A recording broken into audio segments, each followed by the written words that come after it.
Nanatanteraka fanadiovana ny vavany Lakandrano, mahatonga ny fahadobona eny amin'ny faritry ny Garantsarety Tanambasotema, ny vahoaka manodidina ity faritra ity ny andro ny Sabotsy, fa 8 ny volana Novambra 2024 lasa teo eny.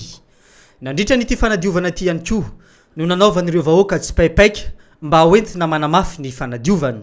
Efa ataonany maro no nampikaikaiky sy nampiantsoantso ireo vahoaka ireo amin'ny fanokafana ny vavany Lakandrano ity.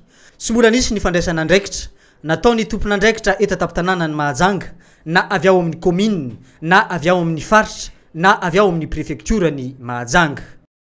Ny antony fanadiovana natao izy ity moa zany hitantsika amin'ity canal ty mahazo amin'ny mosquée Garantsarety eto ty dobo foana ty isan-taona, indrindra fa vao nisorana voaroandro zay hitantsika fa tsentsina mihitsy zao ty lalana ty noho ny akelen'le évacuation le lalan-drano ato.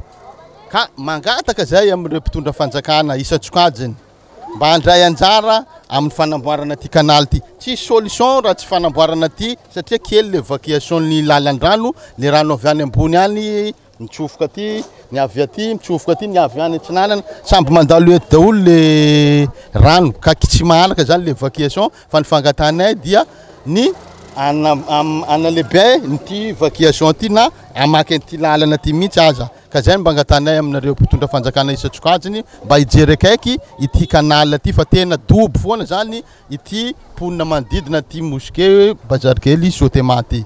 Fahadobona mety isoroana ny fahadobona mahazo ireto vahoaka ireto, ny fanokafana ny lalan'ny rano eny Garantsarety no vahaolana entin'ny vahoaka. Efa misy ihany koa ny fitarainana nataon'ny lehibe ny Fokontany tamin'ny commune nefa tsy mbola hita ny valiny hatreto.